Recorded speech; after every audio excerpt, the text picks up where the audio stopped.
నతేభ్యః సర్వదా భక్త్యా చాపర్నే దురితాపహే రూపం దేహి జయం దేహి యశో దేహి ద్విషో జహి. తత్వార్థం: అపర్ణ అనేది పార్వతీదేవి పేరు. తపస్సు చేస్తూ ఒక్క ఆకును కూడా తినకుండా ఉండటం వల్ల ఆమెకు ఈ పేరు వచ్చింది. ఈ శ్లోకం చెప్పేది దేవిని భక్తితో నమస్కరించేవారికి ఆమె దురితాలను తొలగించి శుభఫలాలను ప్రసాదిస్తుంది. ఇక్కడ దురితం అంటే పాపం, అజ్ఞానం, దుఃఖం అన్నీ. భాస్కరరాయుల రహస్యార్థం: శ్రీవిద్య పండితుడైన భాస్కరరాయుల సంప్రదాయంలో అపర్ణ అనే పదానికి గూఢార్థం కూడా చెబుతారు. అపర్ణ అంటే పర్ణం, ఆకు కూడా లేనిది అనే అర్థం. ఇది నిరుపాధిక పరాశక్తిని సూచిస్తుంది. నతేభ్యః భక్త్యా, శరణాగతితో దేవిని ఆశ్రయించిన వారికి ఆమె తన కృపను ప్రసాదిస్తుంది. దురితాపహే, అవిద్య అనే మూల దురితాన్ని తొలగించే జ్ఞానశక్తి. ఇక్కడ రూపం ఆత్మస్వరూప జ్ఞానం, జయం మాయపై విజయం, యశస్సు అంటే జ్ఞాన ప్రకాశం. శ్రీచక్ర సంబంధం: ఈ శ్లోకాన్ని శ్రీచక్ర దృష్టిలో ఇలా వివరిస్తారు. నతేభ్యః భక్త్యా, శ్రీచక్ర ఉపాసనలో సాధకుడు భక్తితో దేవిని ధ్యానించడం. అపర్ణే, బిందుస్థితిలో ఉన్న నిర్గుణ పరాశక్తి. దురితాపహే, నవరావరణ సాధన ద్వారా పాపాలు, అవిద్య తొలగడం. రూపం దేహి, సాధకునికి అంతఃకరణ శుద్ధి. జయం దేహి, అంతర్గత శత్రువులపై విజయం. యశో దేహి, పరాశక్తి అనుగ్రహంతో జ్ఞాన ప్రకాశం. ద్విషో జహి, ద్వంద్వభావం నశించి చివరకు బిందుతత్వంలో శివశక్తి ఐక్యం. సారాంశం: ఈ శ్లోకం బాహ్యంగా దేవిని భక్తితో నమస్కరించేవారికి ఆమె దురితాలను తొలగిస్తుందని చెప్పినా, శ్రీవిద్య దృష్టిలో ఇది శరణాగతి ద్వారా శ్రీచక్ర నవరావరణాలను అధిగమించి పరబిందు పరాశక్తి అనుభవాన్ని పొందే మార్గాన్ని సూచించే గూఢార్థమైన ప్రార్థనగా భావించబడుతుంది. స్తువద్భ్యో భక్తిపూర్వం త్వాం చండికే వ్యాధినాశిని రూపం దేహి జయం దేహి యశో దేహి ద్విషో జహి. తత్వార్థం: ఈ శ్లోకం భావం: భక్తితో దేవిని స్తుతించేవారికి ఆమె అన్ని వ్యాధులను తొలగిస్తుంది. ఇక్కడ వ్యాధి అంటే కేవలం శరీర వ్యాధి మాత్రమే కాదు, మనోవ్యాధి అంటే దుఃఖం, భయం, ఆధ్యాత్మిక వ్యాధి అంటే అజ్ఞానం కూడా. దేవిని భక్తితో స్మరించిన వారికి అంతఃశాంతి, విజయం, కీర్తి లభిస్తాయి. భాస్కరరాయుల రహస్యార్థం: శ్రీవిద్య పండితుడైన భాస్కరరాయుల సంప్రదాయంలో వ్యాధి అనే పదానికి గూఢార్థం చెబుతారు. వ్యాధి అంటే చిత్తాన్ని కలుషితం చేసే అవిద్య, వాసనలు. చండిక అంటే ఆ అవిద్యను శక్తితో నాశనం చేసే జ్ఞానరూపిణి. ఇక్కడ రూపం అంటే ఆత్మస్వరూప జ్ఞానం. జయం అంటే మాయపై విజయం. యశస్సు అంటే జ్ఞాన ప్రకాశం. అంటే దేవి కృప వల్ల చిత్తవ్యాధి తొలగి జ్ఞానసిద్ధి కలుగుతుంది. శ్రీచక్ర దృష్టిలో ఈ శ్లోకాన్ని ఇలా భావిస్తారు: స్తువద్భ్యో భక్తిపూర్వం అంటే శ్రీచక్ర ఉపాసనలో భక్తితో దేవిని స్తుతించడం. చండికే అంటే నవరావరణాలలో విస్తరించిన ఉగ్రశక్తి అవిద్యను నాశనం చేస్తుంది. వ్యాధినాశిని అంటే శ్రీచక్ర ధ్యానంతో అంతఃకరణ దోషాలు తొలగడం. రూపం దేహి అంటే సాధకునికి దైవిక చైతన్యం ప్రస్ఫుటం కావడం. జయం దేహి అంటే అంతర్గత శత్రువులపై విజయం. యశో దేహి అంటే పరాశక్తి అనుగ్రహంతో జ్ఞానప్రకాశం. ద్విషో జహి అంటే ద్వంద్వభావం నశించి చివరకు బిందుతత్వంలో శివశక్తి ఐక్యం.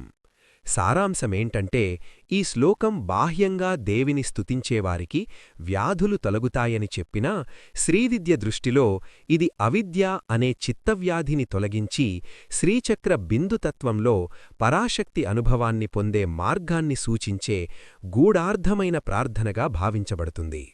చండికే సతతం యుద్ధే జయంతీ పాపనాశిని రూపం దేహి జయం దేహి యశో దేహి ద్విషో జహి. తత్వార్థం: ఇక్కడ యుద్ధమంటే బాహ్యయుద్ధం మాత్రమే కాదు, జీవితమంతా ఒక అంతర్గత యుద్ధం లాంటిదే. కామ, క్రోధ, లోభ, మోహ మద మాత్సర్య ఈ 6 రిపువులతో మనస్సు ఎప్పుడూ పోరాడుతుంది. చండికాదేవి కృపవల్ల ఈ అంతర్గత పాపవాసనలపై విజయం లభిస్తుంది. భాస్కరరాయుల రహస్యార్థం. శ్రీవిద్య మహావిద్వాంసుడైన భాస్కరరాయుల సంప్రదాయంలో ఈ శ్లోకానికి అంతర్గత సాధనార్థం చెప్పబడుతుంది. యుద్ధం అవిద్యతో జరిగే అంతర్గత పోరాటం. చండిక ఆ అవిద్యను నాశనం చేసే పరాశక్తి. జయంతి సాధకుని చిత్తంలో జ్ఞానం విజయం సాధించడం. పాపనాశిని అవిద్య వాసనలు నశించడం. ఇక్కడ రూపం ఆత్మస్వరూప దర్శనం. జయం మాయపై విజయం. యశస్సు జ్ఞానప్రకాశం. శ్రీచక్ర సంబంధం. ఈ శ్లోకాన్ని శ్రీచక్ర దృష్టిలో ఇలా వివరిస్తారు. సతతం యుద్ధే శ్రీచక్ర నవరావరణ సాధనలో సాధకుడు తన అంతర్గత దోషాలతో పోరాడటం. జయంతి ప్రతి ఆవరణాన్ని అధిగమిస్తూ జ్ఞానం పెరుగుతుంది. పాపనాశిని ఆవరణ ఉపాసన ద్వారా చిత్తశుద్ధి. రూపం దేహి సాధకునికి దైవిక స్వరూప జ్ఞానం. జయం దేహి గుణత్రయాలు మాయపై విజయం. యశో దేహి పరాశక్తి అనుగ్రహంతో జ్ఞానప్రకాశం. ద్విషో జహి ద్వంద్వభావం తొలగి చివరకు బిందుతత్వంలో శివశక్తి ఐక్యం. సారాంశం. ఈ శ్లోకం బాహ్యంగా దేవి విజయాన్ని స్తుతించినప్పటికీ శ్రీవిద్య దృష్టిలో ఇది అవిద్యతో జరిగే అంతర్గత యుద్ధంలో విజయాన్ని పొందించి శ్రీచక్ర బిందుతత్వాన్ని అనుభవించమని సూచించే గూఢార్థమైన ప్రార్థనగా భావించబడుతుంది. దేహి సౌభాగ్యమారోగ్యం దేహి దేవి పరం సుఖం. రూపం దేహి జయం దేహి యశో దేహి ద్విషో జహి. తత్వార్థం. ఈ శ్లోకంలో భక్తుడు దేవిని ప్రార్థిస్తూ 3 ప్రధాన వరాలను కోరుతున్నాడు. సౌభాగ్యం జీవితంలో శుభసంపదలు. ఆరోగ్యం శరీర మనో ఆరోగ్యం. పరం సుఖం ఆత్మానందం. ఇది భౌతిక మరియు ఆధ్యాత్మిక శ్రేయస్సు రెండింటినీ సూచిస్తుంది. చివరికి దేవి అనుగ్రహంతో జీవుడు శుభరూపం విజయం కీర్తి పొందుతాడు. భాస్కరరాయుల రహస్యార్థం. శ్రీవిద్య మహావిద్వాంసుడైన భాస్కరరాయుల సంప్రదాయంలో ఈ పదాలకు గూఢార్థం చెబుతారు. సౌభాగ్యం శక్తి అనుగ్రహంతో కలిగే ఆధ్యాత్మిక సంపద భక్తి జ్ఞానం. ఆరోగ్యం చిత్తంలో అవిద్య అనే వ్యాధి లేకపోవడం. పరం సుఖం పరబ్రహ్మానందం. ఇక్కడ రూపం అంటే ఆత్మస్వరూప జ్ఞానం. జయం అంటే మాయపై విజయం. యశస్సు అంటే జ్ఞానప్రకాశం. అంటే దేవికృప వల్ల జీవుడు అవిద్యను జయించి పరానందాన్ని అనుభవిస్తాడు. శ్రీచక్ర సంబంధం. సౌభాగ్యం శ్రీచక్రంలోని సర్వ సౌభాగ్యదాయక చక్రం వంటి ఆవరణాలు సాధకునికి మంగళ సంపదను ప్రసాదిస్తాయి. ఆరోగ్యం నవావరణ ధ్యానం వల్ల చిత్తశుద్ధి అంతర్గత సమత. పరం సుఖం చివరకు బిందుస్థితిలో పరాశక్తి అనుభవం. రూపం దేహి దైవిక స్వరూప జ్ఞానం. జయం దేహి మాయా గుణత్రయాలపై విజయం. యశో దేహి జ్ఞానప్రకాశం.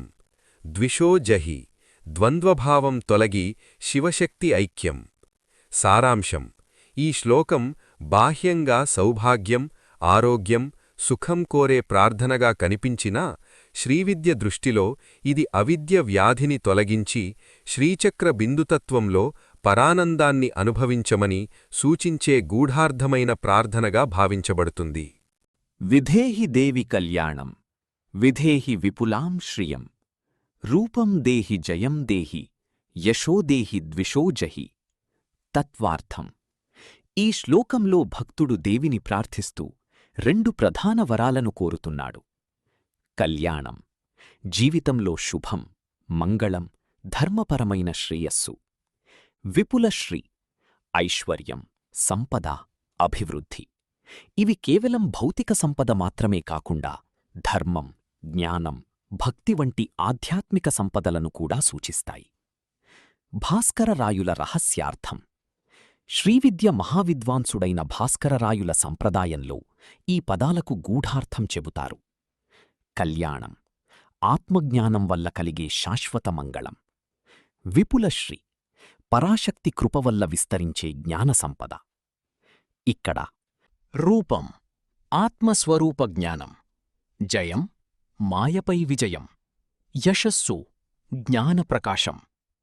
అంటే దేవి అనుగ్రహంతో సాధకుడు అవిద్యను జయించి శాశ్వత మంగళాన్ని పొందుతాడు. శ్రీచక్ర సంబంధం.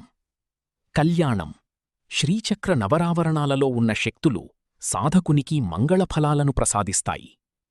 విపులాం శ్రియం, శక్తి అనుగ్రహంతో జ్ఞానం, ఐశ్వర్యం విస్తరించడం. రూపం దేహి, దైవిక స్వరూపజ్ఞానం కలగడం. జయం దేహి, అంతర్గత శత్రువులపై విజయం. యశోదేహి, జ్ఞానప్రకాశం. ద్విషోజహి, ద్వంద్వభావం తొలగి చివరకు బిందుతత్వంలో శివశక్తి ఐక్యం. సారాంశం: ఈ శ్లోకం బాహ్యంగా మంగళం మరియు సంపద కోరే ప్రార్థనగా కనిపించినా, శ్రీవిద్య దృష్టిలో ఇది అవిద్యను జయించి శ్రీచక్ర బిందుతత్వంలో పరాశక్తి అనుభవంతో శాశ్వత కళ్యాణాన్ని పొందే మార్గాన్ని సూచించే గూఢార్థమైన ప్రార్థనగా భావించబడుతుంది. విధేహి ద్విషతాం నాశం, విధేహి బలముచ్చకైః, రూపం దేహి జయం దేహి, యశో దేహి ద్విషో జహి. తత్వార్థం. ఈ శ్లోకంలో భక్తుడు దేవిని ప్రార్థిస్తూ 2 వరాలను కోరుతున్నాడు. 1 శత్రువుల నాశనం, 2 మహాబలం. ఇక్కడ శత్రువులు అనేవి కేవలం బాహ్య శత్రువులు మాత్రమే కాదు. కామ, క్రోధ, లోభ, మోహ, మద, మాత్సర్యం వంటి అంతర్గత శత్రువులు కూడా. దేవి అనుగ్రహంతో సాధకుడు వీటిని జయించి విజయం మరియు కీర్తి పొందుతాడు. భాస్కరరాయుల రహస్యార్థం. శ్రీవిద్య మహావిద్వాంసుడైన భాస్కరరాయుల సాంప్రదాయంలో ఈ శ్లోకానికి గూఢార్థం చెప్పబడుతుంది. 1 ద్విషతాం నాశం, అంటే అవిద్య, వాసనలు వంటి అంతర్గత శత్రువుల నాశనం. 2 బలం ఉచ్చకైః, అంటే ఆధ్యాత్మిక శక్తి, అంటే జ్ఞానశక్తి. ఇక్కడ రూపం అంటే ఆత్మస్వరూప జ్ఞానం. జయం అంటే మాయపై విజయం. యశస్సు అంటే జ్ఞానప్రకాశం, అంటే దేవి అనుగ్రహంతో సాధకుడు అవిద్యలు జయించి జ్ఞానబలం పొందుతాడు. శ్రీచక్ర సంబంధం. ద్విషతాం నాశం, అంటే శ్రీచక్ర నవరావరణ సాధనలో అంతర్గత శత్రువుల వినాశనం. బలం ఉచ్చకైః, అంటే శక్తి ఉపాసన వల్ల కలిగే ఆధ్యాత్మిక శక్తి. రూపం దేహి, అంటే సాధకునికి దైవిక స్వరూప జ్ఞానం. జయం దేహి, అంటే మాయ, గుణత్రయాలపై విజయం. యశో దేహి, అంటే జ్ఞానప్రకాశం. ద్విషో జహి, అంటే ద్వంద్వభావం తొలగి చివరకు బిందుతత్వంలో శివశక్తి ఐక్యం. సారాంశం: ఈ శ్లోకం బాహ్యంగా శత్రునాశనం మరియు బలం కోరే ప్రార్థనగా కనిపించినా, శ్రీవిద్య దృష్టిలో ఇది అవిద్య అనే అంతర్గత శత్రువులను నాశనం చేసి శ్రీచక్ర బిందుతత్వంలో పరాశక్తి అనుభవాన్ని పొందే మార్గాన్ని సూచించే గూఢార్థమైన ప్రార్థనగా భావించబడుతుంది. సురాసుర శిరోరత్న నిఘృష్ట చరణేయంబికే, రూపం దేహి జయం దేహి, యశో దేహి ద్విషో జహి. తత్వార్థం. దేవతలు, అసురులు ఇద్దరూ దేవిని నమస్కరిస్తారు. వారు నమస్కరించినప్పుడు వారి కిరీటాలలోని రత్నాలు దేవి పాదాలను తాకి మెరుస్తాయి. ఇది దేవి సర్వలోకాల ఆధ్యక్షతను సూచిస్తుంది. సద్గుణులు, దుర్గుణులు అన్నింటికీ మూలకారణమైన పరాశక్తి దేవియే. భాస్కరరాయుల రహస్యార్థం. శ్రీవిద్య మహావిద్వాంసుడైన భాస్కరరాయుల సాంప్రదాయంలో ఈ శ్లోకానికి గూఢార్థం చెప్పబడుతుంది. సురులు సత్వగుణాన్ని సూచిస్తాయి. అసురులు రజస, తమస గుణాలను సూచిస్తాయి. ఈ 3 గుణాలు చివరికి పరాశక్తి పాదాల వద్దే లీనమవుతాయి. అంటే దేవితత్వం గుణత్రయాలకు అతీతమైన పరబ్రహ్మశక్తి అని సూచన. ఇక్కడ రూపం ఆత్మస్వరూప జ్ఞానం, జయం గుణత్రయాలపై విజయం, యశస్సు, జ్ఞానప్రకాశం. శ్రీచక్ర సంబంధం. సురాసుర శిరోరత్న నిఘృష్ట చరణే. శ్రీచక్ర బిందువులో ఉన్న పరాశక్తి పాదాల వద్ద అన్ని దేవతాశక్తులు లీనమవుతాయి. శ్రీచక్రంలోని నవరావరణాల్లో ఉన్న దేవతలు కూడా చివరికి బిందుతత్వంలోని పరాశక్తితత్వానికే నమస్కరిస్తారు. రూపం దేహి, సాధకునికి దైవిక స్వరూపజ్ఞానం. జయం దేహి, మాయా, గుణత్రయాలపై విజయం. యశోదేహి, జ్ఞానప్రకాశం. ద్విషోజహి, ద్వంద్వభావం తొలగి చివరికి బిందుతత్వంలో శివశక్తి ఐక్యం. సారాంశం. ఈ శ్లోకం బాహ్యంగా దేవి పాదాల మహిమను స్తుతించినప్పటికీ శ్రీవిద్య దృష్టిలో ఇది గుణత్రయాలను అధిగమించి శ్రీచక్ర బిందుతత్వంలో పరాశక్తి అనుభవాన్ని పొందే మార్గాన్ని సూచించే గూఢార్థమైన ప్రార్థనగా భావించబడుతుంది. విద్యావంతం యశస్వంతం లక్ష్మీవంతంచ మాం కురు. రూపం దేహి జయం దేహి యశోదేహి ద్విషోజహి. తత్వార్థం. ఈ శ్లోకంలో భక్తుడు దేవిని ప్రార్థిస్తూ 3 ప్రధాన వరాలను కోరుతున్నాడు. విద్య, జ్ఞానం, యశస్సు, మంచి పేరు కీర్తి, లక్ష్మి, ఐశ్వర్యం. ఇవి జీవితంలో సమగ్ర శ్రేయస్సును సూచిస్తాయి. జ్ఞానం ఉన్నవాడికి కీర్తి వస్తుంది, కీర్తి ఉన్నవాడికి ఐశ్వర్యం కూడా అనుసరిస్తుంది. దేవీ అనుగ్రహంతో జీవితం సంపూర్ణంగా వికసిస్తుంది.